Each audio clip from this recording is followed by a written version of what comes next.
everyone. This is Dave Warner, and welcome to Small Town Life. And it seems to be I'm on a roll these days with authors, and I've got another author with me, Vincent Palmieri. He's originally from Frankfort and now living in Whitesboro. Vincent, welcome to the show. Thank you, Dave. Thank you for having me. Well, I usually want to know who people are, right? So we go through a little bit of, growing up and who you are and kind of your life path. So give me kind of doesn't have to be the big book version, but the small book version. Cliff Notes works, right? Well, as you said, I was born in Frankfort. I was born in 1955.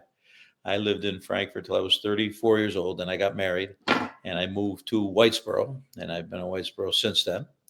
I'm a 1973 graduate of Frankfort High School, a 1977 graduate of Oswego State University, and I'm a 1989 graduate of the College of St. Rose. I've lived in this area my whole life. Now that I've been retired for many years, over a decade now, I do a lot more traveling and going wherever I want to go. But I always kind of did that anyway, even when I had a family and even when I was single. I just schlepped my wife and kids along with me, sometimes under duress, but nevertheless, they went with me. So you were the traveler and they weren't, right? Oh, and my daughter's like me, and my son is like my wife. Isn't that funny? The way my son was just as happy staying home. My daughter's like me. She wants to run all over the place and go here and go there. So it happens. You know what I mean, Dave? Oh, yeah, I know. So career-wise, what did you do? I was a special ed teacher, a middle school special ed teacher for 34 years. I started teaching in the Frankfort School. I started teaching elementary school, actually. I used to teach in what was West Frankfort School, Reese Road School, and Frankfort High School. And then there was some redistricting taking place. So myself and another girl had the least amount of seniority, so our jobs got caught. And then a guy who was the head of a director of special ed, a guy by the name of Joe Zizzi, said to me, special education is the way to go. And it still is. If you want to teach school, that's where the jobs are. So he said, what I would do if I were you, start working on a master's degree in special ed. So I did. And in 1989, I got a master's degree in special ed. And I taught school for 34 years, about my first 4 or 5 years in Frankfort. And then after that in the Utica City Schools at Kennedy Middle School. I was a middle school resource teacher. So a lot of years went by in a very diverse school district. And I look back at it now and I often say to myself, how did I do that? Yeah. But it doesn't make any difference anymore. I did because you're retired. You did it. You've got the diploma, right? I did it. I worked soon after I retired. I continued to work for the Utica schools a little bit. And I worked for Utica College for, probably 25 years. I was an adjunct instructor. And I worked for the Comets when I first retired. I worked for the Comets for, 3 years or so. Oh, really? You're going to take me on a path now. Remember, I said, no telling where I'm going to go. What'd you do for the Comets? I just did the ticket sales and seating and all that stuff. And the shows, that was the best part of that job. Comets every night or whenever they played, not every night necessarily, but the monster trucks and the bands and that was the best part of the job. Right there. Yeah. So I did that for a few years, and then times changed, things changed. So that was about 7 or 8 years ago when I stopped doing all of those things. And I guess I became a professional retiree, if there is such a thing. There isn't.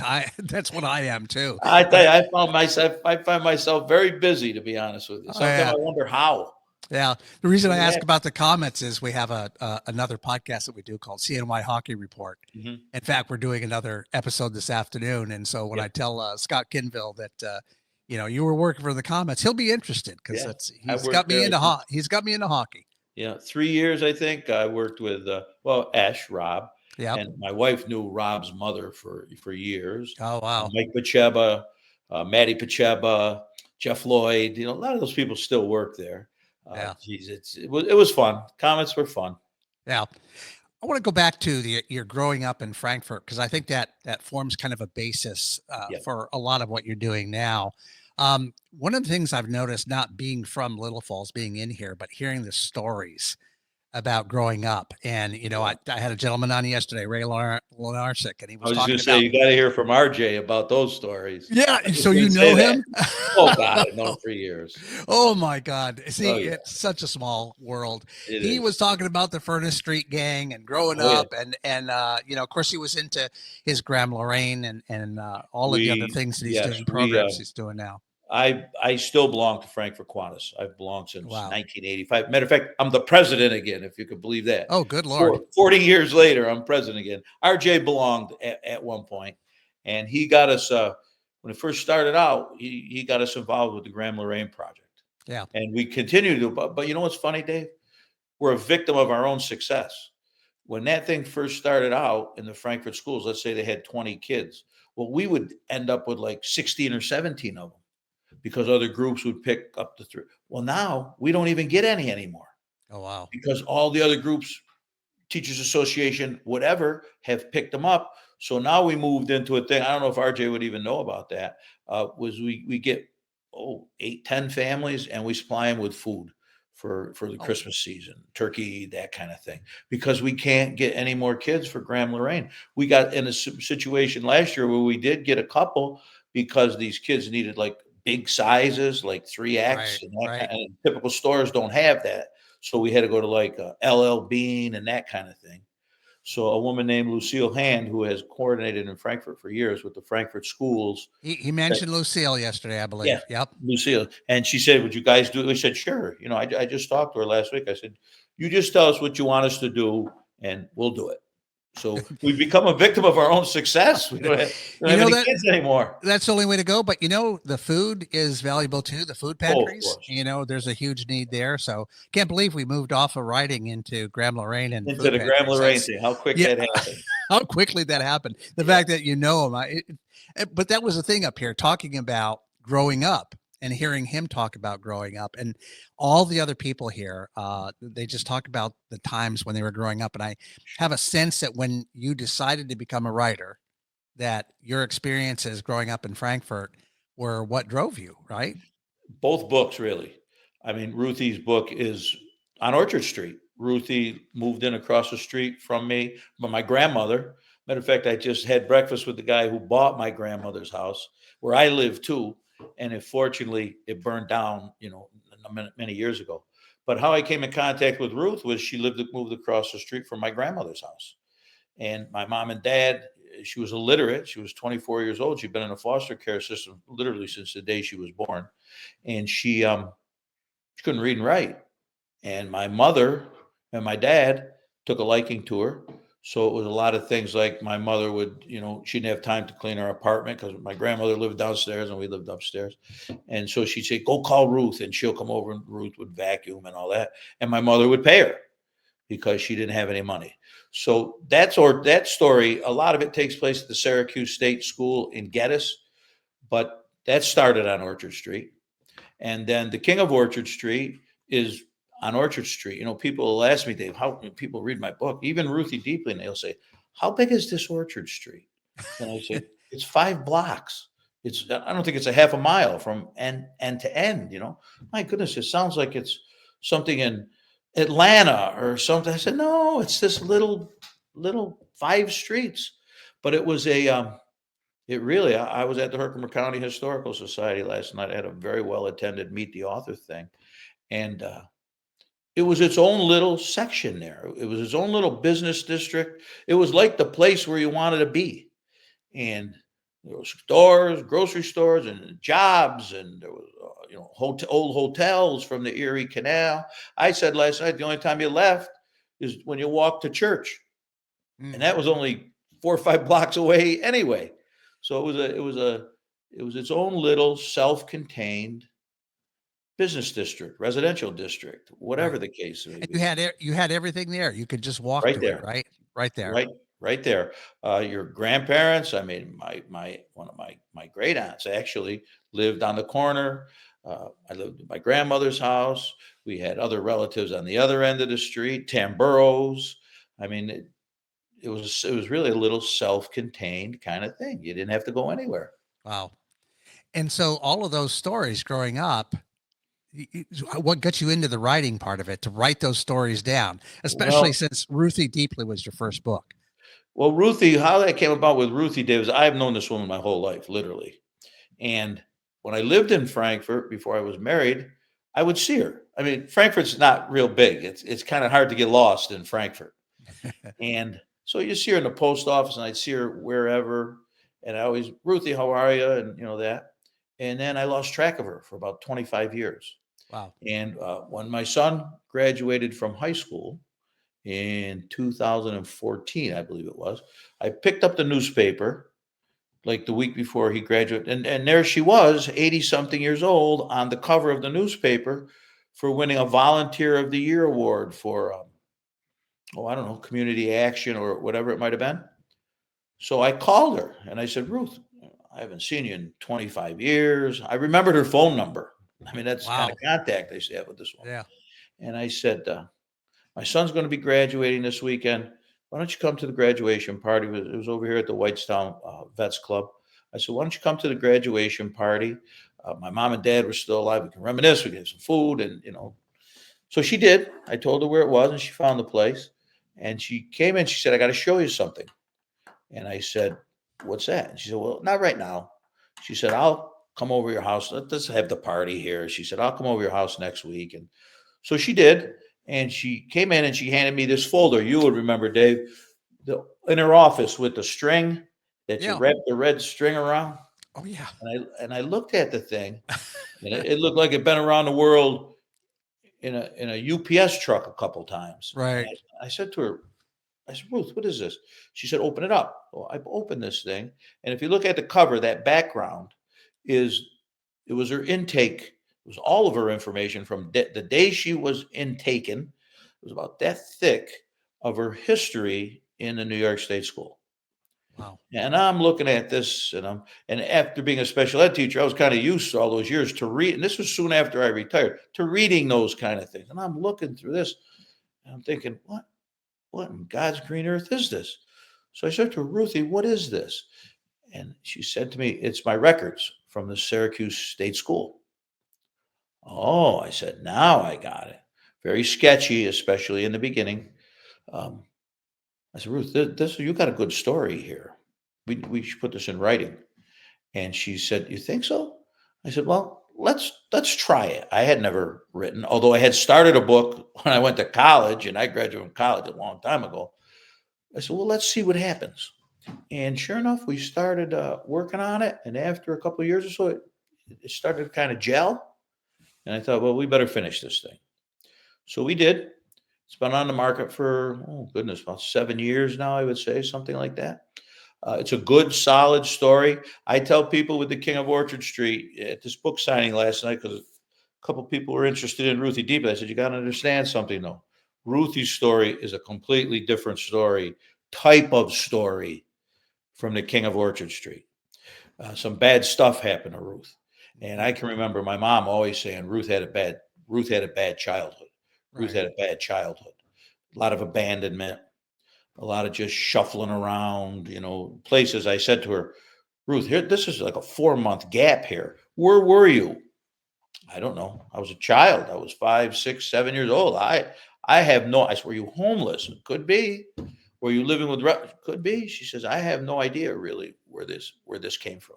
Wow. But in the end, I tell people it's kind of a slog to read it because it's a tough story. But in the end, it plays out for her. That's the bottom line. As far as I know, I haven't had any contact with her in a while. She lives 91 years old, 90. She lives in Ilion. She's happy. She's healthy. She's somewhat restricted by her age and the weather and that kind of thing, which everybody is. Right. But it played out for her. She taught herself to read and write. She taught herself to grocery shop. She had a family. She had 3 kids. She still lives in her same house. So it's really a victory. She's a victory. No matter how hard the state school, New York State foster care, tried to dismantle this woman, and I think to some degree, some people consciously did, it didn't work. It Right. did not work. She's fine. She's Wow. good. She's healthy. She lives in her house, and she does what she wants to do every day. And that's a good thing at 90 years old. Oh, absolutely. Especially the fact that she's still in her own home. Yep. I mean, Yep. that's key these days. She Staying does in your very own well. home. Yeah. So did that success of that first book drive you to write another one? Well, I always had the King of Orchard Street again in the back of my head here, but I wasn't sure where I was going with it. So probably about 4 years ago, I was in Maine with a relative of mine and his son and his children and my wife. I don't think my kids were with me. They were going to college and that kind of stuff at the time. And this cousin of mine's son, his name is Rob Marchone. He's an MD in Boston. And Rob was there, Colgate University graduate, valedictorian. This guy's intelligent. He's very intelligent. So he said to me, "You finished your book?" And I said, "Almost, Rob. I'm not quite done with it, but almost couple, maybe 3 months or so." So what are you going to do next? I said, "Well, I don't know, but I got this idea." "Well, what is it?" So King of Orchard Street, so on and so on. He said to me, "I got an idea." And I said, "Go ahead. Get the people that are in your book, tell their story. They tell their story to you. You write it. And then the reader decides who's the King of Orchard Street." I was just about to ask you because you're Yeah, one of those six people, and I was yeah. like, I'm "All one of the right, six. Yep. you And I crowning said, yourself king there. yeah, I could be. I got some votes. You got some So votes." I said to him, Rob, that's a good idea. Kind of an interactive thing, at Right. least in a whimsical sense, on a whimsical level, on a fun level. Who's the King of Orchard Street? So that's basically what I did. And I tell people, you decide who's the King of Orchard Street. Now, people have asked me, "Oh, how am I going to do this?" And if you look at some of my vids on Facebook and that kind of thing, how am I going to? I said, well, here's my criteria. And you can use mine or you can develop your own. Of the six people, who's the biggest rascal? Who who creates the most intrigue? Who is the most mischievous? Not in a negative, not to hurt anybody Right, or right. make any laws or in other words, who's the biggest rascal? That person would be the King of Orchard Street to me. That's your definition, right? It might be me. One of my friends told me, "I read your part. I don't have to read anymore. I'm voting for you." Oh, geez. I'm not going. My brother-in-law said to me, "Did you ever behave on for 1 second on that street?" I said, "Nobody did. Don't let them fool you. Read Yeah, the whole thing. Nobody's innocent here. Believe me when I tell you. Everybody." But again, not in a negative way or a hateful way or yeah, hurt any break laws. Sometime got a little iffy, got a little close, yeah. but it really, and that's the second level of the King of Orchard Street. That's the second story. It's kind of a story in a story. Like you have a movie in a movie. That's the second level. It's a portrayal of a lifestyle. It's a portrayal of a lifestyle of kindness, acceptance. It's a portrayal of a lifestyle where whether you were born and raised there like I was, or you came from Texas, perhaps like you did. Once you were there, you were on the team. Mm, You were accepted. Uh, Everybody's door was open. Of course, there were people that kind of came in and out that didn't quite fit the lifestyle. I mean, things happen, yeah. but they soon came to that realization themselves and of their own volition. They went where they went, but that was minimal. That was few and far between.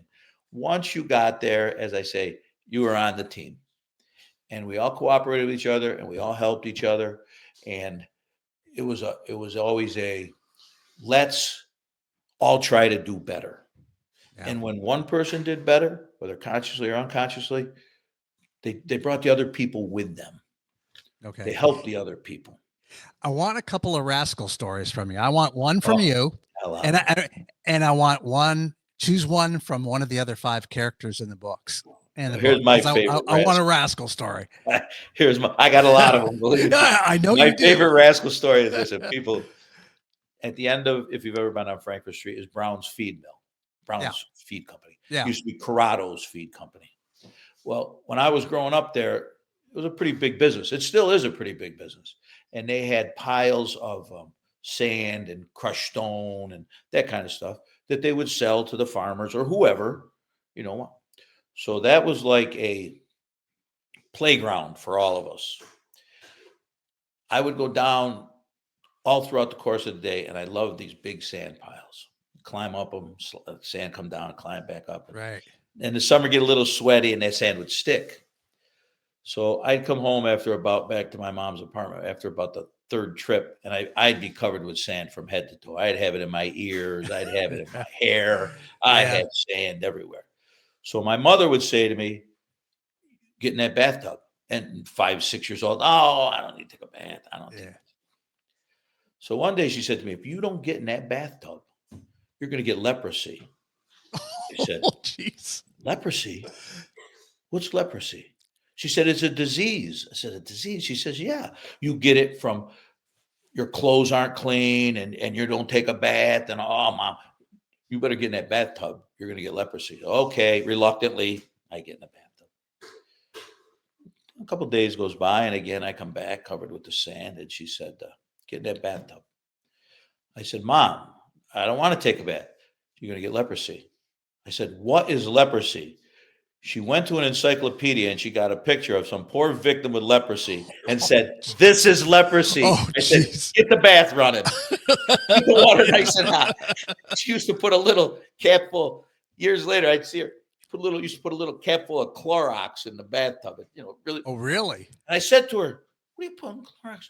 Gets you nice and white, she said. Oh, it bleaches you. I said, it'll keep me away from that leprosy, right? She goes, get in the bathtub. Yeah. Well, now I got in there fast. Oh, geez, that's funny. That's a good one with Yeah. the leprosy. I love to tell people that one. And then there was just so many others. At one point, the railroad tracks were not 30 or 40 feet away from my grandmother's house, right? Everybody's backyard there. And, it was like, don't you go near those railroad tracks. Don't you go near those railroad. No, I promise. Well, as soon as my mom went in the house, what kids do. You're on the railroad tracks. The Mohawk River's down there, Yeah, not a good. So at one point, I was trying to get back before my mom saw me, and I slipped and I hit my head on the track. Oh, geez. Pretty hard.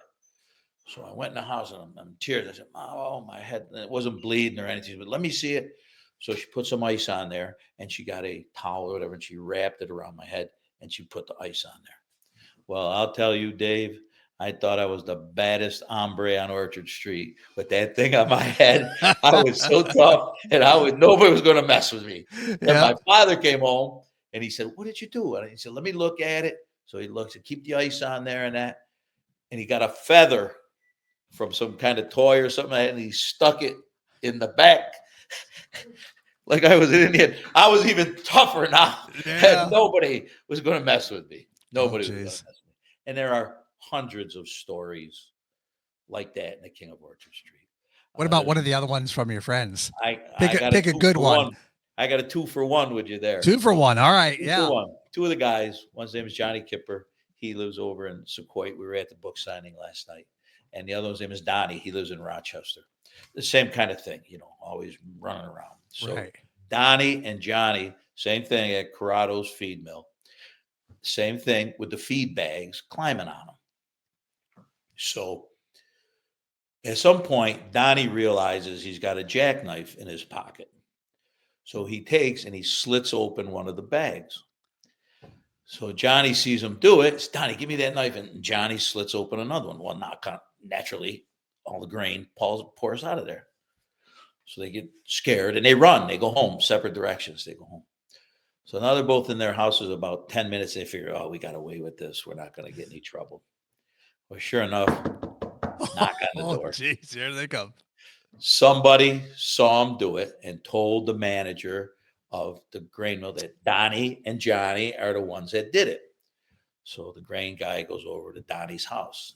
He's telling his father and Donnie, so I'm in the other room listening. I'm thinking, oh, no, I'm in trouble with this. And he's listening. He's saying, well, you guys got to make it right. We lost money here. That grain we sell that and so on. Yep. So, okay, we'll figure something out. So Donnie's dad takes and calls Johnny's dad and tells him what they did. Well, Fred, what are we going to do? Gee, Frank, I don't know.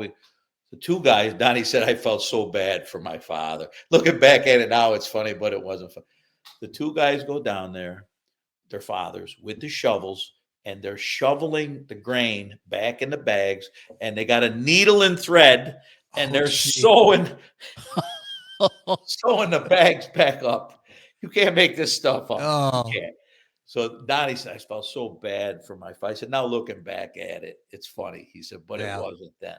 Well, they probably didn't have the money just to In purchase those the days. grain in those days, and they were probably large bags, not Big, cheap. probably 150, 100-pound bag. Yeah, yeah, As soon as you cut them, that stuff comes out. comes piling out. Yeah, And then, so Donnie tells me the story, and now I go do Johnny's story, 3 months later, 6 months later, and Johnny brings the same. I said, Donnie told me, he goes, that's true. He said, you had to see it, my father. He said, now, from Johnny's house, he could see Corrado's mill, but Donnie couldn't. And Johnny said, I'm sitting there, I'm thinking, my poor father. I get my father into this.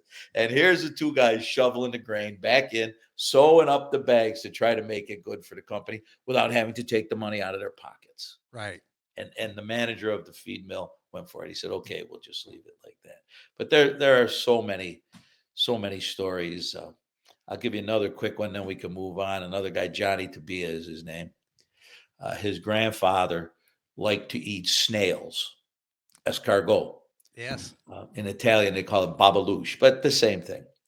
So Johnny's grandmother is going to cook the snails for his grandfather. So they're live, like a lobster. You throw them. So the lady was trying to be a little good with the snails. So she would turn the water up a little bit and leave it, and then turn it up, and it would slowly kill the poor things. But anyway, at one point she got the water. The water was getting up there pretty good, and she left the room. She didn't put the top on. Oh. So, on the pot. So she goes out in her living room, whatever, and doing what she's doing. And she comes back a few minutes later. Well, now the water's getting up there, and the snails want out naturally. So they're climbing out of there. They're climbing up the walls. They're on the floor. They're all over the place. They want out of there. So here's his grandmother picking up the snails and throwing them back in, cursing at him in Italian. Get in there. She's filling the pot back up. Johnny walks in, and it's like his grandfather says, what are you doing? He said, the snails got out of the thing here. I'm trying to. They were all over the place. They were all good Lord. But there are so many stories like that, and they intersect in a lot of ways, and they're cute as could be. Was there things that went wrong? Of course there were. Yeah. Things always go wrong. People get hurt. People get in accidents. But generally speaking, the lifestyle was consuming. It was consuming. You were there. Everybody did what they were doing. Everybody helped each other. Everybody accepted each other. Everybody was content. There was no fights. There was no arguments. There was no crime. And it was their own little self-contained area that went five blocks. The whole thing doesn't even go a half mile, I wouldn't think. But that's the second part of the King of Orchard Street. The first is who's the king, and the second is the lifestyle, the portrait that I don't know if you watch movies, but the classic Vertigo. It's a love letter to San Francisco. It's shot on Nob Hill. I don't know if you've ever been to San Francisco. I have been. Yep. From the top of the hills, and those are some hills. Those are some hills. Those are some hills. We complain in Little Falls, but those are some hills. It's only 2 blocks away. That's not far. Yeah. 2 blocks like this. Up. And the King of Orchard Street is the same kind of thing. This is a love letter, like Vertigo. That's a love letter to San Francisco, down by the Embarcadero now, but the waterfront. This is the same thing. It's a love letter to the people that lived on Orchard Street in the 1940s, 1950s, and 1960s. It's meant to paint a portrait of a very positive, very strong, very accepting lifestyle, and the world needs that because this is a very divisive place now. Right. Except if you are accepting of people and places and things, that's great. Do it more. If you're not, here's the portrait of how you go. Here's the template of how you go about doing it. How has the response been to the book? I mean, for good, people who have bought it and read it. Yep, good. I am hearing on a regular basis, literally from people all over the United States. I have people that live in Las Vegas, Texas, California, Ohio, that really appreciate it. I hear from people that still live in Frankfort that really appreciate this. I had one girl contact me, I've known my whole life. She said, I'm so happy that her father was a police officer. She said, I'm so happy that my father name came up in this book. She said to me, my dad was a police officer for 30 years. I don't think he ever arrested anybody in his life. Wow. Just kind of made it work. Yeah. You got to stop because this is going to cause a problem. And that's part of it. I heard from a girl who was my neighbor. After I moved off of Orchard Street, I moved to 4th Ave. My dad bought his own house, and a girl who was my neighbor forever, she contacted, my mother was in Akavazi Funeral Homes. She contacted Vinny, who called me last night. He said, Marguerite contacted me. She wants to get one of your books. I said, well, just Google it and you get all the information. And I said, wait a minute. I'll bring it over to her. Her mother wanted to read it too. I said, I'll bring it over to her mother's house. I'll put it in her mail. She was my next door neighbor. Mary's got to be close to 100 years old. And I put it in the mailbox. So I texted Marguerite this morning and I told her, make sure your mother checks her mailbox. Still lives by herself too. And she texted me back. I was just down getting some work done on my car that I got your book. My mother's so happy. I'm arguing with her who's going to read it first. She wants to read it. We're going to have to share it. I'm going to have to go over her house at night and pick it up so I can read it at my house, that kind of thing. You want to know, how much do I owe you? I said, you've been my neighbor my whole life. I said, you don't owe me. It's a gift. It's my pleasure. I hear from people on a regular basis. Many of them I know. Many of them I don't really know. I recognize some of the names. I heard from a woman in Rome recently, New York. I didn't when she told me her maiden name. I said, oh, okay, now I know who you're talking about. I knew her grandmother. So pretty good. I haven't, it was published in about September 20th. So the quarter ended end of September. So my statement, because it takes a little while to catch up with the sales, because all these different people have to, or stores or whatever, have to report in. And my statement at the end of September still said no sales, but I wouldn't expect there was. Maybe there was. I don't know. But I talked to my publication person the other day. I said, don't tell me. I want to be surprised when December comes. I want to be surprised. I said, but just give me your opinion. What do you think? Don't give me a number. Just give me your opinion. What do you think? And she checked it on her screen and said, hey, for the short period of time here, pretty good. So I said, okay, that's all I want to know right now. And I'll talk to you in December when I get a statement at the end of the quarter there. But from what I could tell, pretty good. Pretty good. I had a nice article in the front page article in the Rome newspaper last week. A number of people contacted me, said I saw the article, this and that. So from what I can tell, pretty good. Yeah. One of the things I want to know is, from the people who've contacted you around the country, is this kind of a neighborhood where you've got a self-contained within 5 blocks kind of world? Is that something common that other people in other communities have experienced? Oh, I'm sure, you could, and now again, we're talking the 40s and the 50s and the 60s. Right, so you could extrapolate that, to the whole world. I'm sure it was very unique. I had one guy ask me kind of the same question. And he said to me, well, what was unique? Because frankly, you're all white Europeans. And I said, yeah, you're right about that. There was no black people or Asian people. But you know what, Dave? If they were there, they would have been just as accepted. Yeah, they would have been just part of the group. And I said to him, oh, no, you're absolutely right. But let me pose this question. And the guy was an attorney. I said, let me pose this question. Why do all the Caucasians in the world get along? Does every Asian person in the world get along with every other Asian person? No. I don't think so. No. So I guess you could make that case, but on the other hand, I guess you can't, because people are people, and if they're going to get along, they're going to get along. If they're not, they're not. I don't know. There were 6 houses on my street where I grew up, and then if I count the couple other streets around it, I don't think I could ever write a book about it. I think I'd run out of ammunition in the first chapter. Not this. Somebody has suggested to me to write The Queen of Orchard Street. I said, hey, that's not a bad idea. Yeah. So no, everybody's got a story, Dave, and you just got to get it out there. You got to tell it. And I had a woman say to me last night, who was my neighbor at Orchard Street. She said, I'm writing a book too. And I said, good. Her name is Mary. I said, good, Mary. Everybody can do this. You can do this. I said, what's the name of your book? This was great. She said, well, Chicken Soup for the Soul and all that. I said, yeah. She said, my book is Chicken Soup is Not Good for the Chicken. Because that's a good title. Yeah. Another girl who moved out of Frankfort. Oh my gosh, probably when she graduated from college. She's my age. She lives in the Washington, D.C. area, and she's writing a book, Life Among the Blue-Haired Ladies. Oh, good Lord. I could do that. Oh, yeah. Great. Yeah. You put that blue rinse or whatever. I don't know what it is that happens.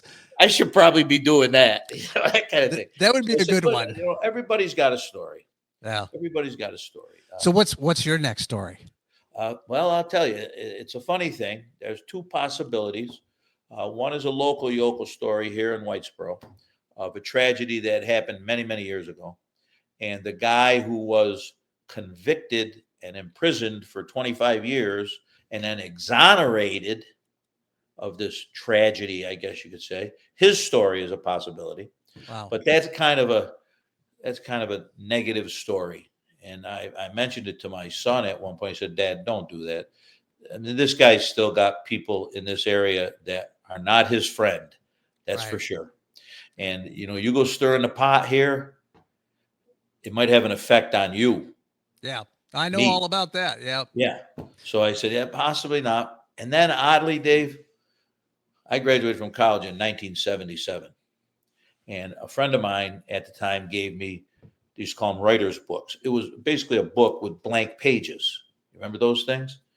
And you'd write in them. Like a diary kind of thing? Yeah. But this was, it was bound like a hard covered book and all that. I don't know if they're still around. They probably. I think they are. I mean, just for you to, a lot of people actually are going back to that, where you just kind of put down your thoughts of the day, because we've got all this technology around us, and the reality is we lose everything.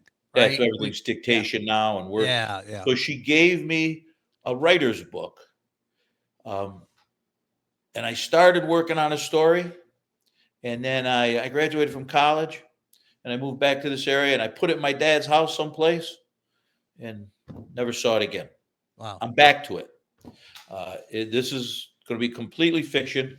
I had originally named it, I got to think now, Zoo Animals, but I think I'm going to change that name to Gold Tarnished. This is a story that's going to start in about the 1820s. In a place called Goree Island, Africa. It's off the east coast of Africa, Goree. And it's going to weave itself through probably 100 and 200 years, perhaps, to a summer Olympics game, whenever the next summer Olympics game comes along. And the book is ready to be published. That's going to be the final setting for it.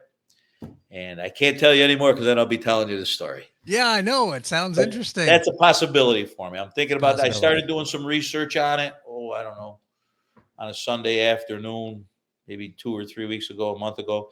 I'll be going to Georgia after Christmas. So I figure when I get there to Georgia and I can just hang out and do what I want to do, that's when I'll start working on it.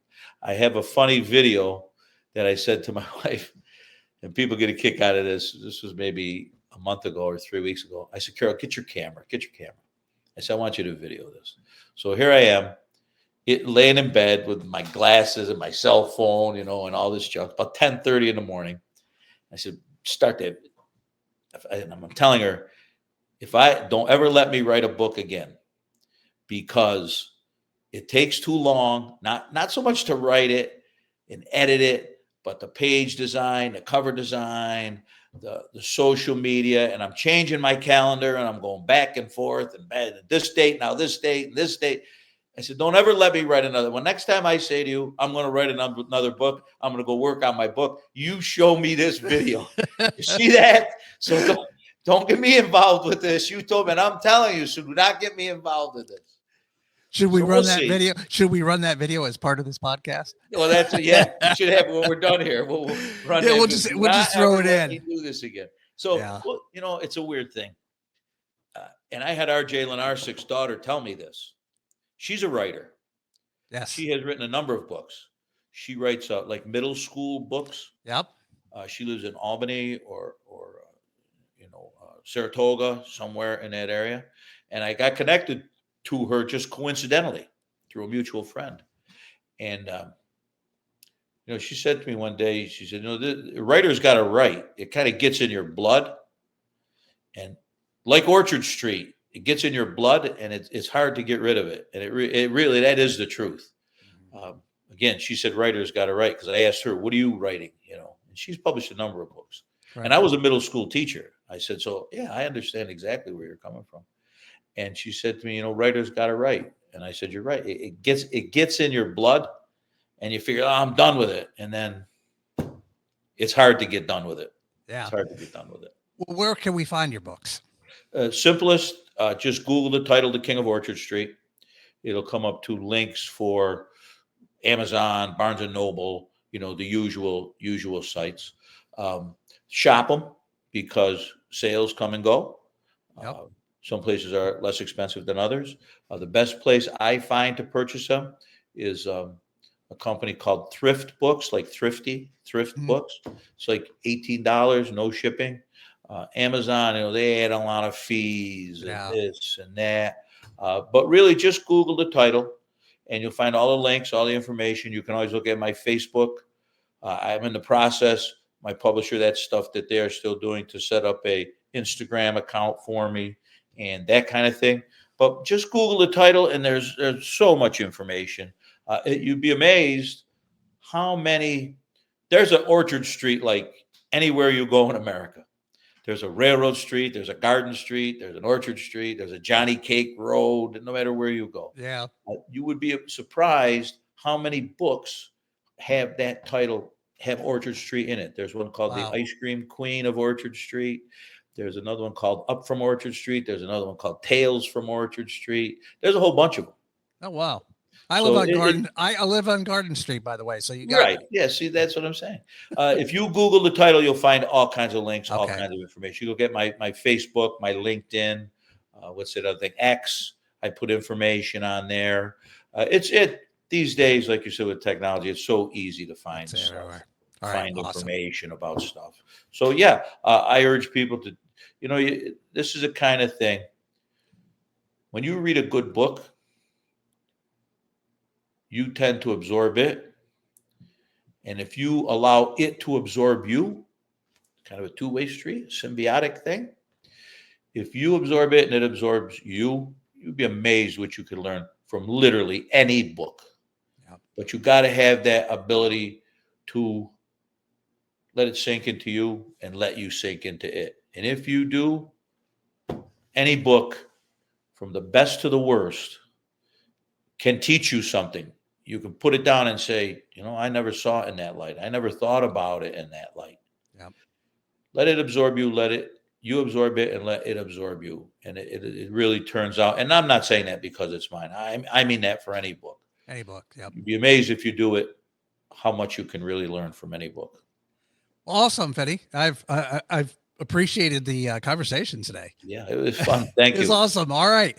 Thank you, everyone, for listening today. That's all we have for Small Town Life. We'll see you next time.